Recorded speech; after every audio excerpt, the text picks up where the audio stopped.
England దేశంలో ఒక engineer ఉద్యోగానికి ఇంటర్వ్యూ నిమిత్తము 3 అభ్యర్థులు పిలువబడ్డారు.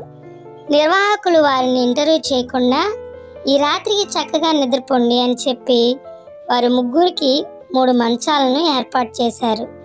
2 వ్యక్తులు మట్టుకు త్వరలోనే నిద్రలోనికి జారుకుని చక్కగా నిద్రపోయారు.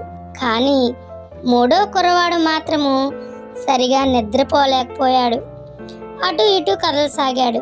అర్ధరాత్రి దాటాక అతడు మంచం మీద నుండి కిందికి చూడగా మంచం యొక్క 4 కాళ్ళలో ఒక కాలు కొంచెం ఎత్తుగా ఉన్నట్లు తెలిసింది. తర్వాత పరిశీలించగా దాని క్రింద ఒక పౌండ్ నాణెం ఉన్నట్లు కనుగొన్నాడు.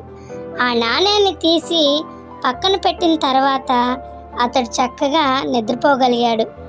మరుసటి దినమున నిర్వాహకులు రాత్రి చక్కగా నిద్రపోయారా అని అడిగారు.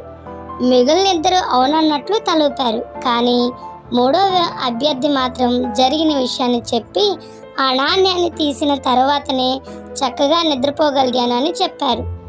వాస్తవానికి నిర్వాహకులు పెట్టిన పరీక్ష అది. 3 మంచాలలో ప్రతి మంచానికి ఒక కాలు క్రింద మాత్రమే వారు ఒక్కొక్క నాణ్యాన్ని ఉంచారు. ఆ తేడాను వారు గ్రహించగలిగారా అని పరీక్షించారు.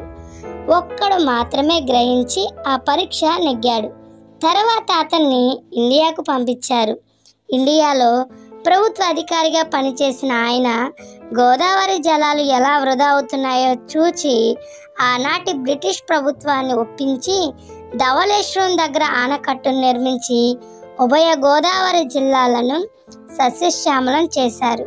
ఆయన ఎవరో కాదు, సర్ ఆర్థర్ కాటన్. ఆయన దేవుని యందు భయభక్తులు గల ఒక దైవజనుడు. ఆయన ఆనకట్ట కట్టినప్పుడు ప్రతిదినము పనివారితో కలిసి ప్రార్థన చేసి ప్రారంభించేవారు. ఇదే ఆయన విజయ రహస్యము.